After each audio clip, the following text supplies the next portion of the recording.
Way to Native Chronicles, and got sort of an interesting subject for you today. These videos are being made in Canada, and for those of you who are in the States, you may not be aware of the fact that in Canada it is possible to obtain what they call an authorization to carry permit. And what that means is that for certain occupations in the bush where wild animals are a possible threat, like grizzlies or cougars, even things like moose, the Canadian government does allow certain persons to carry a handgun in the bush, but the requirements are pretty strict, quite tight, and I think also for some good reasons, because maybe a lot of people assume that just putting a handgun on your belt is all you have to do, and just go out there and start walking around and shooting and stuff like that.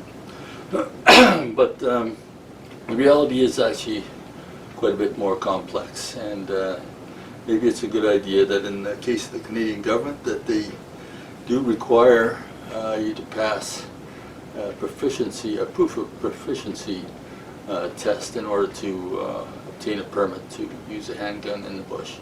So what we're going to do in this video is I'm going to give a little brief rundown of the type of training that we require here, to give also fellow Canadians some sort of an idea of what's involved, because I know when I first started into this, I was told right away that you have to take a holster course, and I thought, really, well, that's a lot of money to spend on training just to use a holster. But as I found out, there's a lot more to it than I ever imagined. So I'd like to share some of that with you, and I'll share also what the proof of proficiency course entails to some degree. I won't get into a whole lot of specifics, but basically, in order to apply for something like that, you have to prove that you work in the bush, and that can include trappers, so long as they are working on a registered trap line, along with a number of other occupations. So if you can do that, if you have that, and you can prove your proficiency with a handgun, then the door is open to you. But the door isn't wide open. There are two types of ATCs, or authorizations to carry, that are given out. One is for the dispatching, basically, of trapped animals. So that's going to be where you use a small handgun. They say it should be .22 caliber, and the idea of the handgun like that isn't to protect yourself. That is for a trapper mainly that's working in the bush, and he has to dispatch animals caught in the trap. And you know, trappers have to carry a lot of stuff with them, so having them carry a rifle is quite unreasonable. You know, if they can carry a handgun on their side, a small .22, that's really the way to go. So such a person that's doing that can apply to take a proficiency test, and the proficiency test doesn't require the use of a high-powered handgun. It has to be the same one you're going to use, and it's slow fire, so you don't have to be able to fire in such a way that you can protect yourself.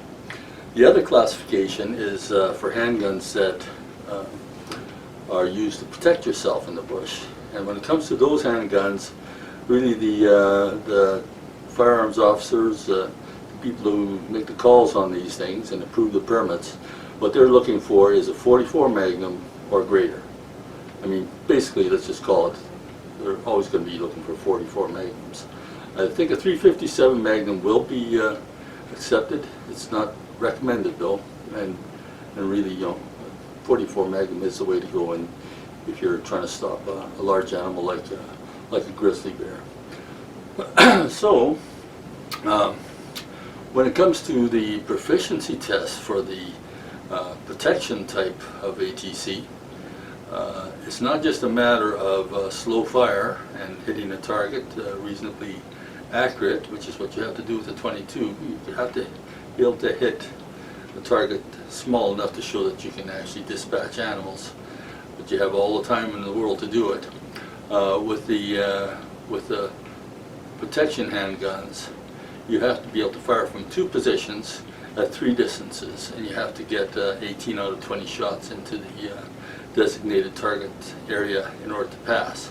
But not only do you have to shoot it from 2 positions, you have to shoot it within a certain time period too. So this is basically rapid fire, and I know for me, I've been involved in handgun shooting for well, 40 years, over 40 years I guess, and my background is mainly being silhouette shooting, so long range precision shooting with a handgun with plenty of time to take your shots. So now move into this world here where you got to actually fire off a high revolving handgun at a rapid rate, and it requires a lot of different techniques in terms of the grip that you use, and then also incorporating the use of a holster. So we're really in new territory here, and I've had to do a lot of learning, and I'm still doing a lot of learning. So the test basically involves shooting out to about 50 feet, I think it's 46 feet, at a target that's 9-inch diameter, no 9-inch radius, so 18-inch diameter, that's actually not all that hard for a precision shooter to do. But you have to do it from the time that you draw till the time the beeper goes off, that you begin your draw, and you have to complete 6 shots in 20 seconds. Easy to do with a 22, but a little more challenging with a 44 Magnum. So all of that has to be done in the proper form of using the holster.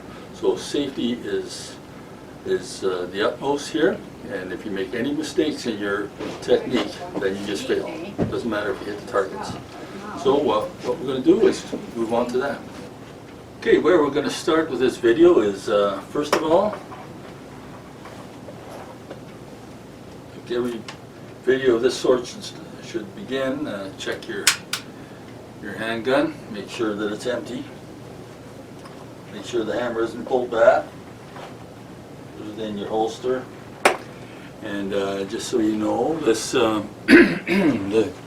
this is a holster I made up for myself. This is not your typical kind of 44 mag.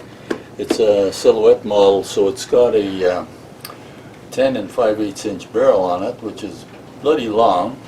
But it's the gun that I've got, so that's the gun I'm going to use. And that's going to require quite a high draw to get it out. So holsters like this are not hard to make. I just made it myself in a day. If you're using a long model 29 44 mag, I don't think you're going to find holsters like this. You may need to make it yourself. But anyways, the requirements for a holster for the ATC are that it has to be held down by a latch, and I think you got to have that the trigger guard covered also, and it has to be worn on the belt. No shoulder holster rigs, and there's good reasons for that. So it's got to be on your strong side on the belt, and so that's what we're going to do. I've tied mine off to my leg to keep it a little more solid, and the basic way it operates is like that. So if you're gonna use it, you have to start from a hands down position when the timer goes off, and then you have to pick up the gun and get it out of the holster quick. Right? So you want to have a holster that you can take that latch off real quick, and that's the way you'd want to have it in the bush in a protection situation, because you get a bear, there's a bear, right? So you got to be able to snap it out and get that gun out real quick. So having said that, I think what I'd like to do is I'd like to start off with some of the fundamentals before we get into the whole business of drawing the gun from the holster and things like that, and get into the whole stance that you have. It's going to be required for shooting of this type. And one of the fundamentals of that is you want to use the isosceles stance. You've got to have your feet, and I'll stand back here a little bit. I think you can sort of see my feet. You don't want to have your feet wide apart like this, because then you can't move. And if you have your feet too narrow, that's not good either. But you want to have your feet at about shoulder width, and you can have your left foot like a half foot ahead of your right foot, basically like that. And you want to have your knees bent a little bit, and you want to have your balance kind of slightly forward, so that when you're drawing, you're pulling the gun out like this, and you're able to absorb the recoil of the handgun. Remember, we're using 44 mag here, so I know when I was being taught, I'd draw the handgun, and the guy would just come and he'd smack the front of the gun really hard, like several times. And the first stance I used, he was knocking me back as I'm trying to hold my gun on target. That taught me very quickly that, yeah, you have to have your feet planted really well. You know, just imagine your feet are planted so that you're going to push a car out of the ditch. That's basically the kind of foot planting that you want. You don't want to be all your weight on your toes so that your heels are off. You want to be rocking back on your heels either, because then you're going to have too much weight in the back. But you have to have them kind of so that you got a good grip. You're having your feet not too wide, and you have them kind of in an isosceles facing the target stance. And part of the reason for that is if you're going to be shooting, you want to be able to move to the side too. So if your feet aren't too far apart, you can move to the side, because an animal might be coming towards you. You might get off a couple of shots and then move aside. Well, if you're planted like this, then you're going to be kind of stuck and immobile. You want to have your knees bent a little bit. This is going to be basically an athletic stance, okay? So, because this is a movement sport, you have to be able to move. You have to be able to absorb the recoil. When you get the gun out, have your feet, your knees bent a little bit, and lean forward into the shot. So, a little bit like this. Feet are planted very firmly. You can have somebody hit you, put your gun on the front, and try to knock you back, because what's going to happen while you're shooting is the gun's going to go like this. Now you're firing 6 shots, not just one, not just 2. Okay, so by the 3rd shot, if your feet aren't planted really well, what you're going to find is that you're going to go like this, and you're going to get rocked back a little bit more each time, and then you're going to have to regain your balance, and you're going to have to continue your shots, and you're not going to make it in 20 seconds. So you have to get that stance right. And your knees a little bit bent is going to help absorb the recoil as well. So that's sort of what I want to say about the stance. I mean, the Weaver stance used to be the old way of shooting. That's the way I've shot for many, many years, and I've had to abandon that. The other way, the other aspect of this is with the gun. You're going to want to handle your recoil better by gripping the gun securely. What I'm going to do here is I'm just going to give you a demonstration close up of what I'm talking about. So you have the gun like this. You pick it up. Here's your right hand holding the gun. Always keeping your finger out of the trigger guard whenever you're handling the gun. This is something they're going to watch for, the examiners. And you put your other hand on it, get some pressure with your supporting hand, and get this thumb down here. And when this thumb is down here, you want to pinch down on your right hand thumb and increase the grip on the gun. You want to hold your hand quite high on the grip. You want to be holding it like this, because then it's going to flip around a lot. You want to get yourself a good high grip on the gun. get your supporting hand around it and pinch down the other thumb with your top thumb, and then really buckle that gun in there, okay? And when you're shooting, you can operate the hammer with your left hand without changing your grip.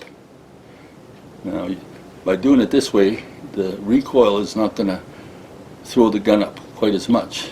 Because remember, we've got to get these shots off fast, and in a real life situation, that's what you're going to be called upon to do, very likely. Because one shot may not be enough, especially for an angry animal. Let's think of a bear that thinks you're threatening its cubs, or a bear that's protecting a kill that you didn't even know was there until you just about walked right up on top of it. He's going to come charging at you full bore, and he's going to want to kill you and tear you to bits. Sorry to say that, but that's the way it's going to be. And people say, well, you don't need guns in the bush, but the truth is, it can happen. Maybe not likely, but people carry fire extinguishers in their house. Why do they carry that? How many people you know have a fire in their house? Not many, but they'll still have a fire extinguisher. So it's just one of those things that's a wise precaution if you can have it. So fortunately, the Canadian government recognizes that in some wisdom. So I'm actually kind of glad to see that. Now, the other thing with using the holster is perhaps the most dangerous part of holster use is putting the gun back in your holster. So what you have to do whenever you take the gun out and you finish shooting, you want to make sure that the hammer is not cocked back on it. Because if you have the hammer cocked back and you put the gun back in your holster, you can easily shoot your leg. Then you're out in the middle of the bush with your leg shot off, and believe me, a 44 mag will just about take your leg right off. So that's not going to do much for protecting your life by causing your own death. So that whole step of putting the handgun back in your holster is very important. Now, in the case of this type of a holster with a flap, this is actually a good idea having a flap like this, because if you're walking around in the woods, you're going to get snow coming down from the trees as you're walking through the trees, and it's going to fall where? It's going to fall right into the basket of your holster, right? So by having your holster enclosed, the top like that, it's very practical. You should also have the hole in the bottom where the muzzle is closed off as well, because you're going to be kneeling in the snow working and stuff like that. So a holster design like this is very practical, and it is quick to use.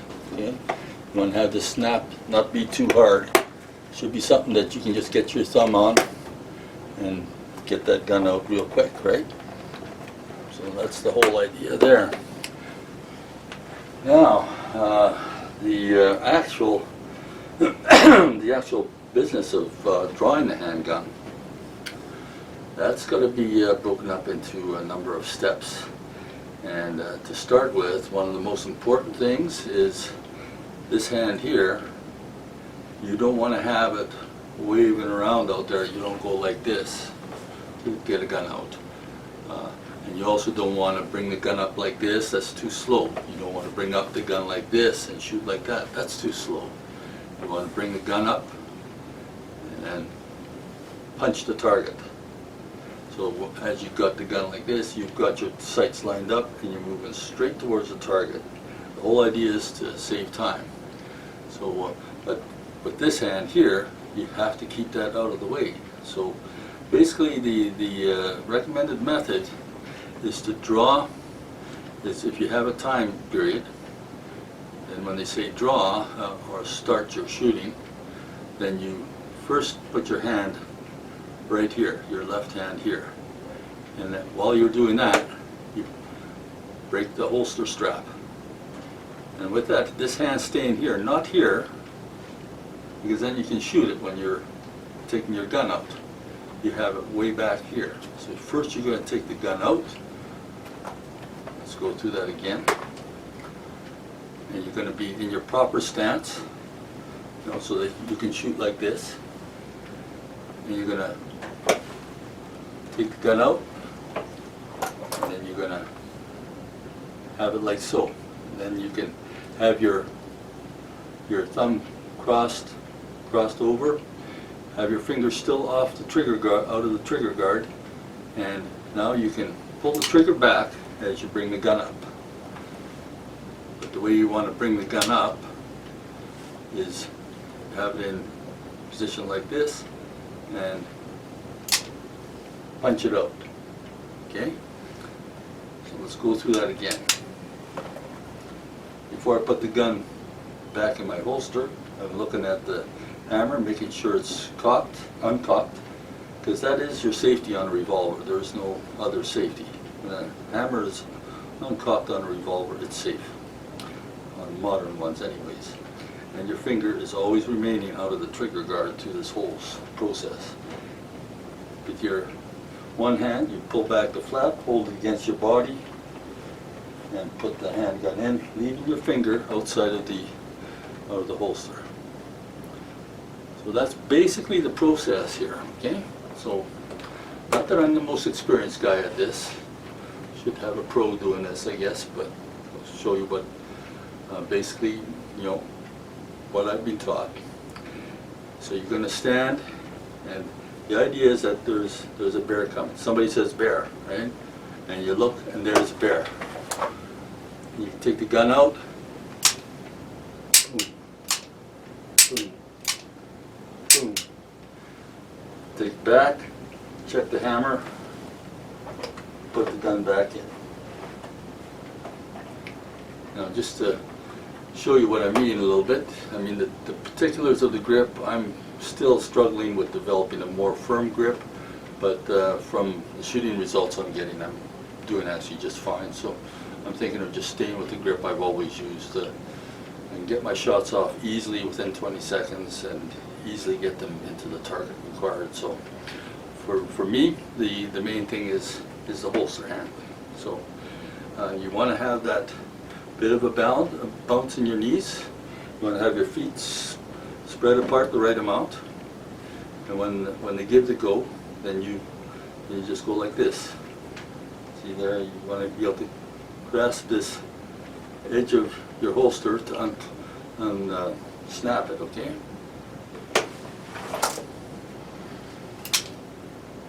Now that's doing it kind of slow. Check the hammer, gun goes back in. Now I can try to do it a little bit faster.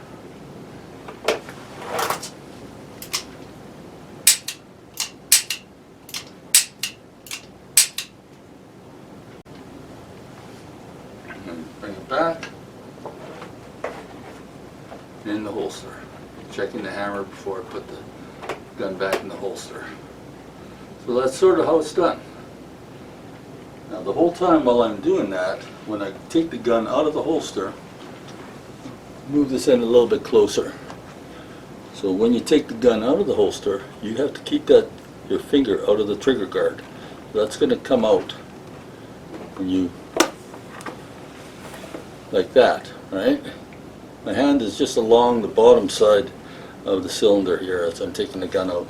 I've got a purchase on the grip. Depending on the style of your holster, you may not be able to get all your fingers around the grip until you get the gun right out. So, but get your fingers around the grip, you take the gun out. Then you go to this stage here, where this is where you get your both hands on the grip of the gun. Once you have that, you pick the gun up and you pull the hammer back as you're bringing it up and punch it out. So, like that. You can see that a little better.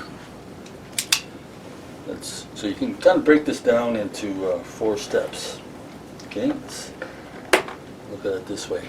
So when you get to go, let's kind of get your hand here against your stomach. Right? That's the first part, and getting the gun out to this hand. So that'll be step number 1. So you get your go. like that. Finger is still outside the trigger. Now, next step is number 2, getting the gun on the target, and that's lifting it and raising it, pushing it ahead. By lifting it to your line of sight and pushing it ahead, I'm already lining up the sights as I move the gun ahead of me. And that's very important for getting that first shot off.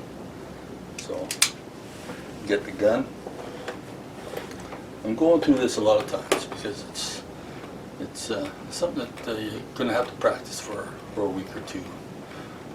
So you get the gun out, and then you punch it towards the target. So the next step is taking your shots. That's the third step.